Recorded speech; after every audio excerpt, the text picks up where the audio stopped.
Even though I love how girly the Testaments feels, seeing the new Gilead, Agnes with her friends, the soft aesthetics, the routines, the way this new generation of girls is being shaped. There's something underneath all of that that I cannot stop thinking about. Because Gilead may look softer on the surface, we know exactly what it is underneath. And for me, the thing I'm most excited about this season isn't just watching these girls grow up inside that system, it's watching the system start to break. It's Mayday. It's the resistance. It's the idea that everything we're seeing, all of this control, all of this conditioning, is already being challenged from the inside and the outside at the same time. And the fact that we saw June in the premiere of the Testaments, that certainly wasn't a cameo. That felt like confirmation. Like we're not just going to hear about Gilead falling, we might actually watch it happen. And if that's true, then the small moments we're seeing right now, the quiet ones, the ones that are easy to overlook, they might be way more important than they seem. Because Mayday is already here, and once you start noticing it, you can't unsee it. Welcome to Screen Coven. We've been expecting you.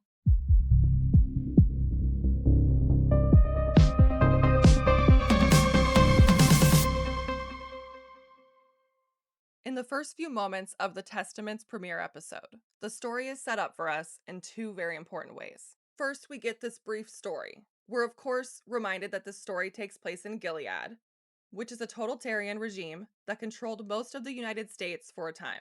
As plummeting worldwide birth rates caused panic, it helped to set the stage for Gilead's violent uprising.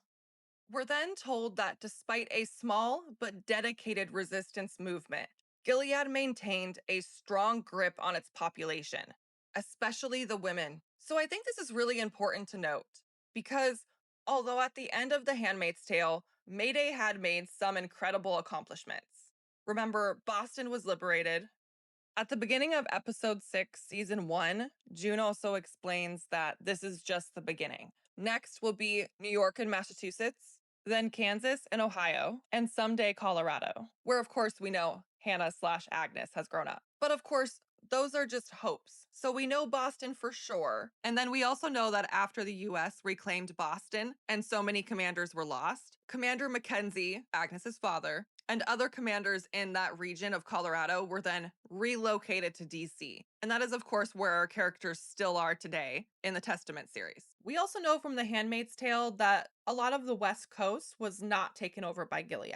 And then also Alaska and Hawaii were sort of the main two states that the US still fully controlled. So I believe we can go into the New Testament show believing that that is still true. This message that we've been given at the opening here does not change that. But what it is telling us is that Mayday is still pretty small. Maybe we can likely also assume that the overall resistance movement hasn't actually grown that much. As a reminder, the Testament starts just about 3 to 4 years after The Handmaid's Tale ended. So, in addition to this brief opening statement, we also are introduced to Radio Free Boston. We hear a voice come in that says, "This is Radio Free Boston with an update. Gilead forces," and then it cuts out, and we hear a woman on the radio that says, "Mayday bombs were unsuccessful. We're fighting for you. And everyone's still inside. Keep your head down and stay safe." And the comforting thing is, these voices sound very familiar. The voice of the woman sounds just like June. And to me, the voice of the male actually sounds just like Mark. I did see online that Stephen Colbert is actually credited to be the voice of Radio Free Boston, but it seemed like maybe they were just crediting it to the actual scene that we'll talk about later where Daisy was listening to the radio in bed. So I'm kind of holding out hope that this is Mark we're hearing in the beginning and we might still see him in this new series. We also hear what is likely June say, "This is Radio Free America, forever the sound of freedom." We hear a couple more voices, and they announce other radio stations to tune into. And then we get an interesting line right as it kind of fades out that says that there's a possibility of raising sanctions against the Gilead state. So I thought this part was interesting because something has happened that has made the United States have a little bit more ground. It could also be an indication that some events have happened within Gilead recently to upset the US even more, and possibly other countries too. It's hard to say. I'm assuming that New Bethlehem is still a thing, and if it is, then I'm sure Canada is just as involved in, shall I say, creating some sort of political alignment with Gilead. And I do wonder what that looks like now, because the only insight we were really given about Canada's views towards Gilead is what Daisy later tells us she learned in school. So we'll get to that later. But next, we're finally getting answers to what one of my biggest mysteries was going into this show, which is how did Aunt Lydia get a school named after her? Especially after when we left her in The Handmaid's Tale, she had been helping Mayday. Agnes explains that Aunt Lydia had been worshipped, then vilified, then worshipped again. She tells us that it's been 4 years since the War of Massachusetts and since the purges happened. Agnes explains that, like always, those remaining are able to shape history. Some were hung, and some had schools named after them. And one of the next things we see is Agnes getting called to Aunt Lydia's office. Aunt Lydia meets her in the hallway by her statue, and Lydia explains that normally only dead people have statues, but that when you're doing God's work, there can sometimes be exceptions. And this is where Agnes meets Daisy officially. Aunt Lydia asks Agnes to show her around and be her guide. And there's two really important things to note here. In the novel, Aunt Lydia is working for Mayday. And given where we left her at the end of The Handmaid's Tale, I don't have any reason to believe that she's not still working for Mayday here in the Testament series also. So, something that we can take from this is that a massive Gilead leader, who the girls' school is named after nonetheless, is part of Mayday. And that's a huge win for them. Another part of this scene that I thought was really interesting was that Daisy almost looks upset by this. She really doesn't look like she expected Agnes to be walking in and to basically be given a buddy that will be following her around everywhere. And this is interesting because, again, in the novel, Daisy and Aunt Lydia are working together. They're both aware of each other's presence in Mayday. Aunt Lydia is responsible for bringing Daisy there. But for some reason, the show is kind of giving us indications that that might not actually be the case here. And I also thought it was interesting that Daisy's kind of making the same face, maybe not quite to the same level of anger, but definitely similar faces to what she's making when we see her speaking with Commander Judd later. I feel like this has to be tied into some sort of revenge story, which of course likely will tie into her original identity. Okay, for this next part, I just want to throw out a crazy theory. I think that Holda might be part of Mayday.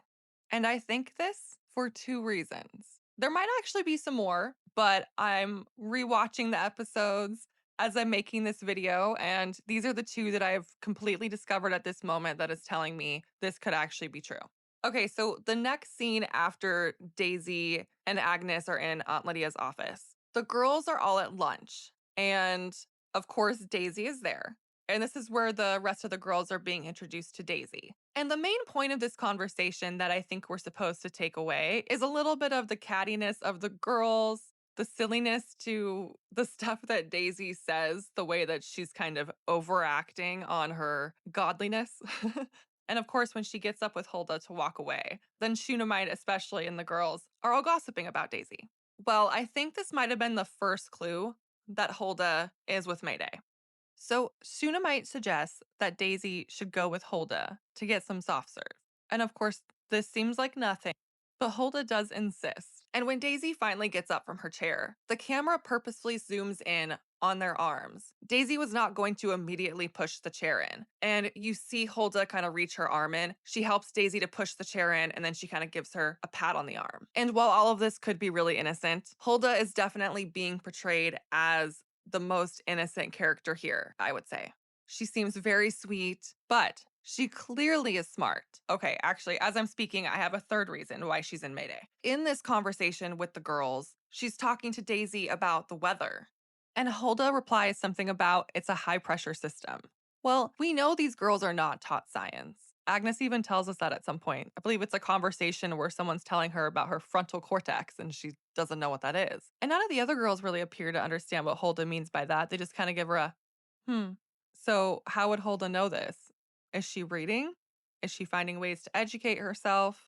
So, okay, back to the ice cream. This could have been an opportunity for Hulda to feel like she can talk to Daisy, not necessarily expose herself as Mayday. But if she is Mayday, it's possible she knows that Daisy is too, and is going to look for ways that she can get close to her. Another reason why I think Hulda could possibly be with Mayday is because there's another scene where the girls are all embroidering flowers, and Aunt Este comes up to Holda and she says that she really likes her daisies. And Holda specifically says they're not daisies, they're black-eyed Susans. And this is a very, very key moment. It doesn't have to indicate that Holda is part of Mayday. It could just be symbolism for the show, but this show, and along with The Handmaid's Tale, has historically been too smart to just put a symbolism in there that doesn't also mean something else. So, black-eyed Susan flowers often represent encouragement, justice, and motivation. They represent resilience, the ability to overcome challenges. They represent justice and truth, and are associated with fairness and bringing light to hidden, dark areas. They are also sometimes used in floral arrangements to represent justice. If this isn't a clear sign of Mayday, I don't know what is. So yeah, I thought that this was kind of an interesting note. Hulda would definitely be probably the least likely character to be suspected of being with Mayday right now, just purely by the way that they've written her. So what an interesting twist this would be. And just to clarify, I do think she grew up there, possibly was even born in Gilead. So it's not that she was with Mayday and they brought her into Gilead. I think if it were the case that she's working with them, it's purely that someone, maybe Aunt Lydia, got to her on the inside. We later get a glimpse of Daisy in her bed at night, and we see her go over to her bunkmate's bed and pull out a radio that's in a hidden spot in the bed frame. And this is where we get a second look at Boston Free Radio. We hear a voice come on to announce it, but this time the voice sounds different. I mentioned in the beginning when we were talking about Radio Free Boston that those first two voices sounded just like Mark and June, but that Stephen Colbert was actually credited for being the voice of Radio Free Boston. So I think this is where it's pretty safe to say we hear Stephen Colbert come in. We hear him say, "This is Radio Free Boston, and if you're looking for tunes, you're in the right place." Daisy appears to somewhat shake her head when he says this, so I'm wondering if tunes maybe is an indication of something else. He says that messages are a 99.2. And then we hear him say June's famous line, "Don't let the bastards grind you down," as Daisy changes the station. And then we hear a different voice come on. It says, "Red dog, green house, white barn." I think it's a little early into our introduction with Mayday in this show to know specifically what this means, but we can theorize a couple things. An obvious one could be that this show loves colors. White barn could be associated with Daisy. Greenhouse could be associated with one of the green girls. Red dog could be associated with the handmaid. Daisy's reaction to this message doesn't appear to be very big. It's hard to say if she's really responding to it as a, "Yes, I hear my name and I know there's a package," or if she's just responding to it like, "Okay, great, get on to the next update." I kind of think it's that. I also just want to note, if we're being really specific here, that this voice doesn't say, "You all have packages." It just says, "You have packages." So while that could still mean these are three different people, it also could be a long code name for one person. I mean, White Barn seems very unspecific. Do all Mayday people that infiltrate as Pearl Girls get defined as something with white in their name? And Daisy just so happens to be Barn that differentiates her? It could be. Another alternative is that this message could actually be slightly different. It could be referring to someone named Red Dog, and then Greenhouse, White Barn could be almost coordinates of some sort. You know, if you want to pick up your packages, here's where you go. I do kind of expect this show to be a little bit more self explanatory, so probably the first answer is the right one here, where each color just represents a different type of person in Gilead, and maybe the barn part or the house part is the code name. We'll find out. The next part of the radio announcement mentions that the Paperclip Club should sit tight and that there are no more announcements for now. And this is when Daisy gets a little bit more visibly upset. It's hard to tell for sure. Is she upset because she's in the Paperclip Club and she was expecting an update? Or is she upset because the update she was looking for never came at all? The next Mayday instance is when the Plum girls are going on the bus for a field trip to Commander Judd's house. His wife, Penny, will be hosting the girls. But on their way there, the bus is attacked. A car runs into it, gunfire rings out. The bus barely gets away without anyone getting too seriously hurt. They get the girls to safety, and we later learn that this was an attack from Mayday. It was supposed to be a rescue mission. The girls, of course, were not supposed to get hurt. So it's interesting. If this was a rescue mission, and Garth specifically says that the girls weren't supposed to get hurt, then it makes me think that they were going to rescue someone on that bus. Otherwise, he maybe would have said the bus wasn't supposed to be there. But no, just the girls weren't supposed to get hurt. So I think this is kind of interesting, and I just wonder who they could be trying to get out. I do have a couple different thoughts. Of course, if I continue on this theory of mine that Holda could be Mayday, then possibly it could have been her. I also kind of found myself questioning Aunt Vidala a little bit. She was just so afraid, and honestly, her character is very questionable. In the Testament's novel, Aunt Vidala actually runs the school, not Aunt Lydia. Aunt Vidala's history with Gilead actually goes way back to the founding fathers of Jacob. She's been there from the beginning. And personally, I thought she was a very awful character, not a good person. But it's interesting because in the show, they're making her very different. Sure, she still seems like a pretty pathetic person, but kind of just that. She doesn't really have any power. Aunt Lydia has all the power. The other aunts kind of seem to not respect her very much either. So I'm kind of getting the feeling that her character is being written in a completely different way than it was in the novel. And I have another point on this that could confirm either Vidala is Mayday of some sort, or what I really think is just that maybe she had been working with Mayday because she did something terrible. And that could easily explain why Mayday was there on a rescue mission to get Aunt Vidala out of Gilead. I'm going to go more into this theory that I have and actually explain what I mean by all of this, but I'm going to be doing this in a different video. I have a video called All the Things You Might Have Missed in the Testament So Far, and that is where I'm going to cover this. So if you're curious where I'm going with this whole Aunt Vidala thing, check out this video. Now, for the rest of this episode, we get a lot of flashes to the night that Daisy's parents were killed and June met with her and took her to safety. And the part that I want to specifically talk about as it relates to Mayday is the story that June told Daisy about her origin story. We know that June knew Neil and Melanie very well. They were colleagues, and it sounds like they had worked together for many years. So Neil and Melanie were Mayday operatives. And of course, Daisy never knew this. June explains that they wanted to tell her, but there was so much risk, there was never a good time. Daisy, out of confusion, is trying to make sense of why Gilead would want to kill her parents. And through this discussion, June tells her that Neil and Melanie aren't really her parents, that her real parents got her out of Gilead when she was really little, and Neil and Melanie took her in and raised her. And now, with Neil and Melanie being dead, Gilead wants Daisy back. And so we don't have enough information on Daisy yet, but we do need to understand what this means for the overall story, or at least what it could mean. I find myself asking, why Daisy? Do they care this much about every child that has ever escaped Gilead, or is it more specifically her? And if she is wanted so badly by Gilead, then why would Mayday want to send her back in? She seems like a really important asset. Of course, I think a lot of that is just for the television story, right? If you're familiar with the Testament's novel, you know that Daisy is actually baby Nicole in the novel, and yet they still want to send her back into Gilead, which is a little confusing as well. So, okay, let's pretend that Daisy must be someone important then, because it makes sense for the writers to have some sort of similarity to that storyline. But all we know is that her parents got her out of Gilead, and it wasn't safe for her to be with them because they wanted to stop looking for them. Now, later in episode 4, Daisy does say that her birth mom is dead. So we can possibly assume that that is correct, although I'm just not 100% sure. If you've watched any of my other videos where I've kind of been talking about Daisy's story so far, and then I'm also going to be releasing a Daisy Explained video where I'm just kind of covering everything we do know about her so far. I believe this origin story that June said here must be fibbed at least a little bit. There's some timeline issues here that just really don't add up.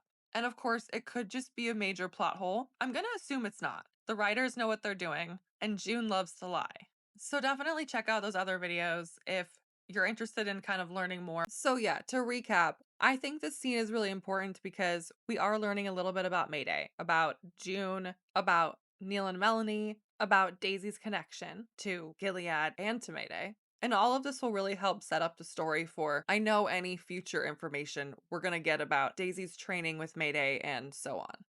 Another important thing to note is that in an evening scene where Daisy is leaving Commander Judd's house and she's going up to Garth to ask him about the school bus crash, she also hands him a map of the school that she's been working on. So while, of course, we don't know what this is going to be used for yet, we can assume it could be helpful with any sort of rescue mission, and I'm curious if that's going to come up again soon.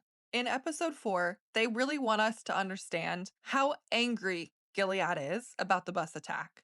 While the Plum Girls and Daisy are at the florist, the shop owner comes up to Daisy and begs her to tell Garth that she needs to be removed. She thinks the eyes are closing in on her. And Daisy later sees 3 people that were believed to be with Mayday, beaten and hung. A quick note that I also want to point out is that in episode 4, there's a scene where Daisy is talking to Garth. She's telling him about the flower shop woman coming up to her earlier and basically just saying, like, this is too dangerous. I want out. Something he asked her, which I thought was interesting, is has Commander Hayes' daughter said anything? Which he says is Shunammite's father. So I thought that was kind of interesting. We don't know a ton of information about all the different commanders yet. So obviously, out of everybody, her father must be someone of importance to Mayday. Just a couple more pieces of intel that we did pick up from Daisy in this episode. She tells us that Commander Mackenzie is the most powerful commander, so Agnes's father. And she also tells us that Jehoshaba's father designed the colonies, and he recently went to visit them. Another thing I wanted to talk about, which isn't a direct indication of Mayday, but it very well could be, and it's something that we need to keep in mind, is that during the scene where we're at Agnes's house and we're looking at all of the different gifts that her commander suitors have sent her, there's a couple things that the girls say that are kind of interesting. One, Becca mentions that when Penny, Commander Judd's wife, she received a lot of guavas and lychees. But then Penny mentions that those are actually really hard to find nowadays. And then you see Holda holding up a artichoke, and she even mentions that those are really hard to find too. So this could be a really good indication that Mayday has actually made more ground. Artichokes, of course, are typically found in California. Guavas and lychees are typically more in Florida. Perhaps Mayday has been able to cover enough ground that Gilead is no longer able to have land or even trade within the areas that grow these products. Another interesting thing to note that could have implications for Mayday is that when Daisy is at Agnes's house later, she sneaks into Commander Mackenzie's office and she's caught by him. And she makes up this excuse that she saw the chocolate and she hasn't had any since she's been in Gilead and she just couldn't help herself. Thankfully, he doesn't get upset. He gives her a chocolate. And the interesting thing is, the writing on the back is in Japanese. Sadly, the translation doesn't actually mean anything here. Chocolate, sugar, cocoa butter, cocoa powder may contain nuts, milk, and soy, is what it says. But the fact that they're showing us this at all is pretty interesting. One thing to note is that this is one of the first times that they're intentionally showing us red in the Testament series. Additionally, Commander Mackenzie tells Daisy that Agnes used to love eating these when she was younger. So we're not sure if these are new or if they're actually old and they've been around for many years.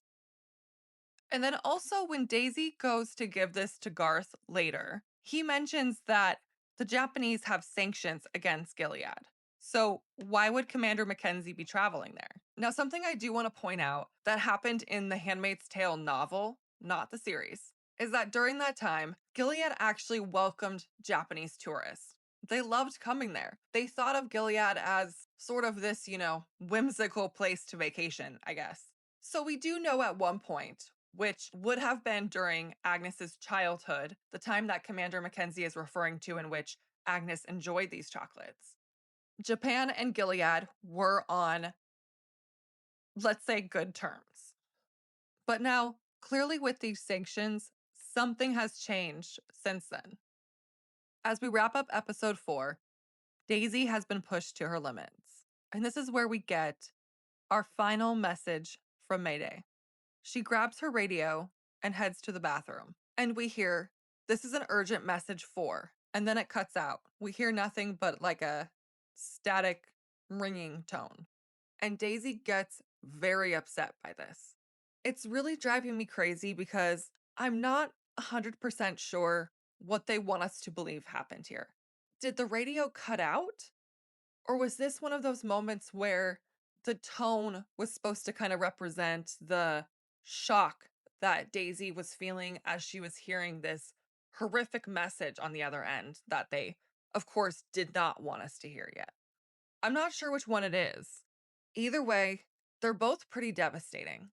Either the radio went out, which has to be utterly terrifying, or she has just learned some information that could mean her life is truly in danger. So here we are at the end of episode 4. Our key players for Mayday are Daisy, June, and Garth. And of course, we haven't seen it officially yet, but we do know from The Handmaid's Tale and from the novel, Aunt Lydia is involved. Garth had mentioned at one point to Daisy that having her there at the school, being that close to these girls, to the commander's daughters, is the closest they've ever gotten. However, I just don't know if I completely buy that. We know that historically on The Handmaid's Tale, and just for good practice, it's never great to have everyone in the rebellion aware of each other. So I suspect that there's probably a few other people involved as well, such as Holda and even potentially Aunt Fadala. But again, with Aunt Fadala, it might not be so much as she's involved, so much as she kind of happened to get involved. And I'll talk about that one in a video called Everything You Might Have Missed on the Testament so far. We don't have a ton of footage for upcoming episodes, but at the end of episode 3, if you watched after the credits, there is a short trailer. So I want to call out just a couple things that I think could involve something to do with Mayday. There's 2 different scenes where we're seeing somewhere in the outside world. The first one here is a bunch of people that kind of look like high school kids are being let out at gunpoint by potentially Gilead. And then the second time here, we're seeing what kind of seems like maybe the same group of people at a stadium. So I don't know if this is going to be something where we're seeing current events taking place outside of Gilead, or if this is going to be a flashback of some sort for one of our characters. I will say that the woman in front here in orange and yellow does kind of look like she could be Melanie, Daisy's mom. Perhaps this could be some sort of a flashback of something that happened to Melanie at one point, which could be interesting because, of course, that impacts all of Daisy's story and also a lot of Mayday origins. We also see what appears to maybe be a commander. We're not really sure who he is yet, but he appears to be trying to enter the Aunt Lydia school, and he has a lot of armed men with him. In the novel, Commander Judd invades the school, believing there's a traitor inside. Perhaps this is their rewriting of it. Maybe it's not Commander Judd that enters this time. Maybe it's whoever this man is. We also see Commander Judd speaking with Agnes, and he says, "Aunt Lydia is slowing down. Maybe it's time for us to discuss our vision of the future." So, actually, maybe that man that we saw trying to enter the school was someone that Commander Judd sent. But, anyways, we also see Aunt Lydia in distress. And on the quick flash, it almost looks like she's in a prison cell. However, when you look closely, she's actually not. She's on the other side of it. And she's saying, "These are unnecessary, take them off." And she is pointing at her wrist as if she's referring to handcuffs. So I wonder who she's speaking about. Did one of the girls get locked up? We also see a quick scene where Daisy has something that she looks like she's trying to maybe push down the drain, and Shunamite sees her and is really upset about it. And right before that, we get a flash of a bunch of blood on the ground where clearly someone else has been punished by getting something sawed off. I really hope this is not a foreshadowing of something happening to Daisy. We also see a flash of this person that is, again, either behind bars or on the other side of them. But it's really hard to tell who this is. The hair looks too long to be June. It really doesn't look like Daisy or any other character I can quite come up with. Could this be a flashback to Daisy's actual birth mom? We also get a scene of what appears to be Aunt Gabbana being taken away by the guards. and Aunt Vidala is kind of looking over her with a mischievous look. I really don't trust anything Aunt Vidala does, so if Aunt Gabbana is being taken away, I imagine that Aunt Vidala is responsible for it. And then the last thing I want to mention is that we see Holda scream for her life. Agnes, help me. And then potentially, when I freeze it and zoom in, it does kind of look like her, but it's blurry, so it's also hard to say it could be someone else. But potentially, Holda looks like she's been thrown off of a balcony. I can't imagine what this could be about. Of course, if my crazy theory that maybe she's involved with Mayday in some degree is true, then who knows? Maybe this could be part of that. I am so excited that we've received so much information about Mayday so far, and we're only through episode 4 of the season. We still have 6 more episodes to go, and I can't wait to see what changes they're going to make from the novel. If you liked this video, please give it a like. And if you're looking for more Testaments content, I have several. Everything from news recaps, theories, and deep dive videos, a Handmaid's Tale recap, and then I mentioned in this video that I've also got a couple new ones that I'm putting up. One of them is about everything you might have missed in the first 4 episodes of the Testaments so far. And then the next one that's coming is a Daisy Explained, everything we know about her so far. Make sure to subscribe to my channel so that you're notified when these videos come out. I appreciate all of your support. Thank you so much for watching. I'll see you next time. And remember, the Coven is always watching.